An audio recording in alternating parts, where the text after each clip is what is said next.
Zámok, do ktorého sa môj sluha odvážil vniknúť násilím radšej, ako by ma mal nechať v mojom zúfalom stave prežiť noc pod šírim nebom, bol jednou z tých pochmúrnych a majestátnych budov, ktoré sa už tak dlho mračia v Apeninách. Nie menej v skutočnosti ako v predstavách pani Radcliffovej. Všetko nasvedčovalo, že ho opustili len dočasne a celkom nedávno. Zložili sme sa v jednej z najmenších a najmenej pompézne zariadených izieb. Nachádzala sa v odľahlej veži budovy. Bola bohato zdobená, ale ošúchaná a starodávna. Steny boli obložené tapisériami a pokryté rozmanitými zbrojenými trofejami rozličných tvarov a s neobyčajne veľkým množstvom veľmi živých, moderných malieb, umiestnených v rámoch s bohatými zlatými arabeskami. V týchto obrazoch, ktoré viseli nielen na hlavných plochách stien, ale aj v mnohých kútoch, bez ktorých si bizarnú architektúru zámku nie je možné ani predstaviť, v týchto obrazoch som nachádzal hlboké zaľúbenie. Možno to bolo aj v dôsledku začínajúceho delíria, takže som požiadal Pedra, aby zatvoril ťažké okenice na oknách izby, veď už bola noc, a aby rozsvietil sviece vo vysokom svietníku, ktorý stal pri hlave mojej postele, a aby úplne odhrnul nariasené závesy z čierneho zamatu, ktoré zahaľovali celú posteľ. Prijal som si, aby sa tak stalo, aby som v prípade, že sa mi nepodarí zaspať, mohol aspoň sledovať obrazy na stenách a prečítať malú knižku, ktorú som našiel na vankúši a obsahovala kritiku a opis tých obrazov. Dlho, veľmi dlho som čítal a oddane, zbožne som upieral svoj zrak. Hodiny leteli rýchlo a veľkolepo, až nastala hlboká polnoc. Poloha svietnika mi začala prekážať. S ťažkosťami som natiahol ruku, lebo som nechcel budiť svojho spiaceho sluhu a preložil som svietnik tak, aby lúče dopadali viac na knihu. Tento môj čin však spôsobil niečo úplne neočakávané. Lúče početných sviečok, keďže ich bolo na svietniku mnoho, zrazu dopadali do výklenku izby, ktorý doteraz ukrýval hlboký tieň jedného z postelných stĺpov. A tak som zazrel obraz, ktorý som si zatiaľ nevšimol. Bol to portrét mladého dievčaťa, ktoré práve dozrieva v ženu. Rýchlo som sa pozrel na maľbu a potom som zatvoril oči. Prečo som tak urobil, nebolo spočiatku jasné ani mne. No kým som mal viečka takto zatvorené, v mysli som si prebral dôvody, prečo som ich vlastne privrel. Bol to impulzívny pohyb, aby som získal čas na premýšľanie. Aby som sa ubezpečil, že ma zmysly neklamú. Aby som upokojil a potlačil svoju fantáziu.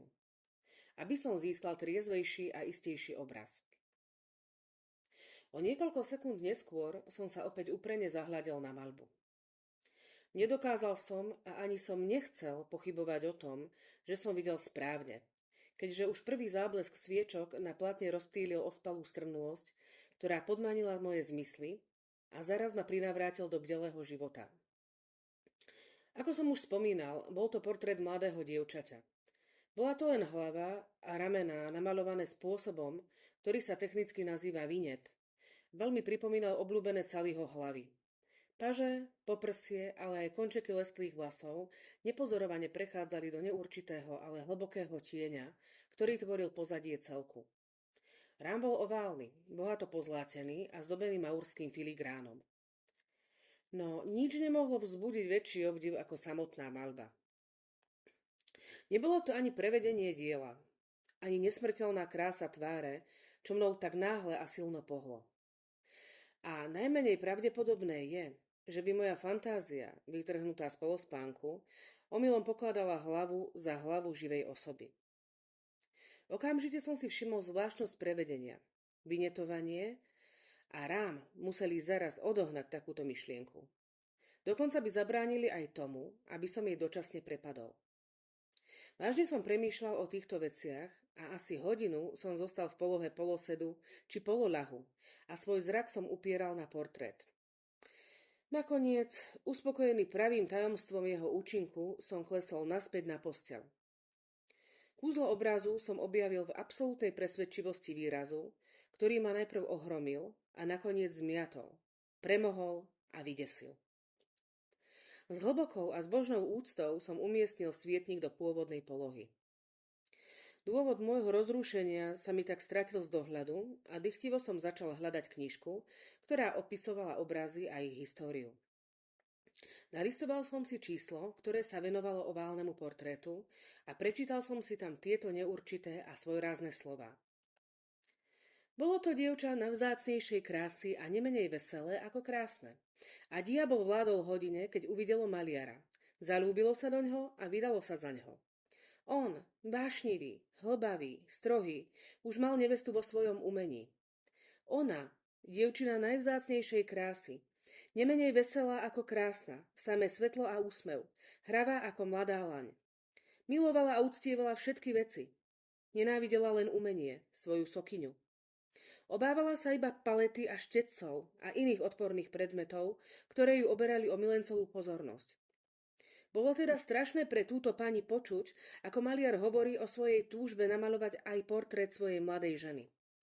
Ona však bola skromná, poslušná a mnoho týždňov oddane sedela v tmavej a vysokej izbe vo veži, kde svetlo na bledé plátno dopadalo len spoza hlavy.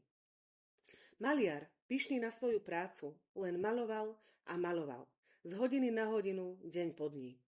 Bol to vášnivý, divoký a náladový chlap, ktorý podľahol svojej vášni.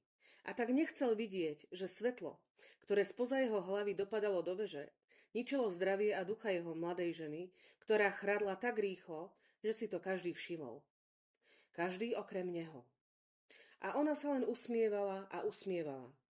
Nesťažovala sa, lebo videla, že maliar, ktorý bol už preslávený, sa vrele a s horúcou rozkošou vžíval do svojej práce a pracoval dňom i nocou, aby namaloval tú, ktorá ho tak milovala.